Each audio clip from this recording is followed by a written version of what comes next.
Hey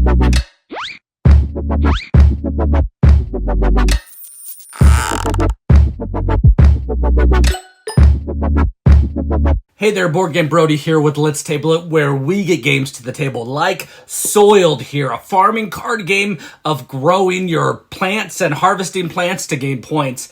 The game is for 2 to 4 players, and it takes about 30 to 45 minutes to play, and it's published by Eat Dirt Games. So you're trying to get the best garden in your neighborhood, and you will grow and water your own plants while attempting to ruin your neighbor's garden. This is the game setup. Here you will use the calendar token to keep track of the round, starting with January and ending with December.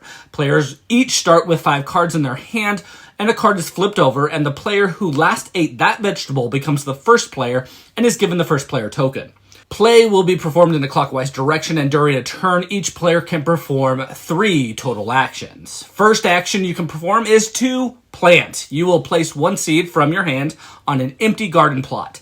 Players have up to 6 spaces in front of them for garden plots, but 2 can be full sun plants, 2 can be partial sun plants, and 2 areas can be full shade plants. After the seed gets everything it needs and is fully grown, you can then use an action to harvest it from the garden plot to the garden basket to score points. Another action for you to take is watering your plants. Add 1 water token from the supply to that plant. Pesticide and herbicide can help defend off unwanted things. You can remove 1 pest or 1 weed from your garden with this action. Compost. When doing this action, remove a plant from your hand or a garden plot to activate a compost power shown on that card. Harvest. Remove a fully grown and watered plant from a garden plot and move it to your garden basket. Discard. If you have at least 3 cards in your hand, you may discard your entire hand to give 1 growth to a plant of your choice. You cannot do this if you have less than 3 cards, and this does not activate any compost powers. Cloche. This action uses this card to protect your plants from your opponent's attacks, and if the plant is attacked, ignore the effect and discard this card. So again, players take 3 of those actions. The game focuses on each card as there is 1 or more powers listed on the bottom of each card, and they are triggered when one of the 5 actions shown on them occur, which are when planting, when watering, when harvesting, when composting, or when a card is added to your garden basket. When those things occur, when those cards take the shown action, you will get the added bonus shown in the text. Now, also watch out because your neighbors might have pest cards. These hinder your plant's ability to grow, and when a pest is on a plant, it cannot gain growth tokens. The insecticide action is needed to get it off.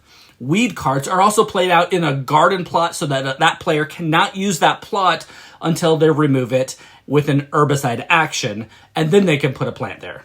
And watch out for overwatering. When you have more water on your plant than it needs, it is considered overwatered. Instead of adding growth to the plant at the end of the round, remove 1 of the water tokens. After taking 3 turns, you will draw back up to 5 cards, ending your turn. After all players have gone, the round is over, and players can place a growth token from the supply on each eligible plant in their garden. The first player token is then passed clockwise to the next player, the calendar token moves to the next month, and the game continues for another month. After 12 months, the game ends, and players add up points from their garden basket and subtract 1 point for every weed and pest left in their garden. The player with the most points at the end wins the game. And, well, that's Soiled, a master gardener game of competing against your friends. Strategy comes in when reading each card and how you will use it and be able to, do certain plant actions and take advantage of the actions shown. You will need to be prepared to grow and to harvest your plants at the time they are needed, as well as defend against them, as players might decide to mess you up. Or you can mess their plants up, making it harder for them to achieve their good garden producing good vegetables. It's a card game where you will be getting to know each of these cards, as they will give you extra powers to perform, and you will just get the edge up on all the other players when playing against them. Remember, you have 12 rounds, so you will want to develop and make a plan on harvesting certain cards, timing out when and how you will be doing that throughout the game.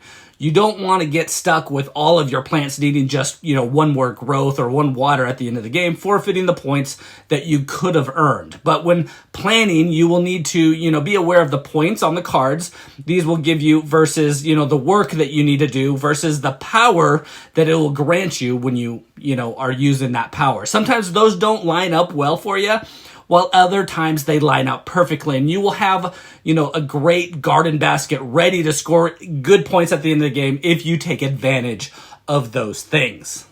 Ultimately, you will want to plant vegetables in your garden to score points and take advantage of the powers that are shown on it. Make it hard on your neighbor by adding weeds and pests to their garden, and figure out the best combination of the 3 actions that you can take per round, as your garden basket might overflow with all the great work that you put into it.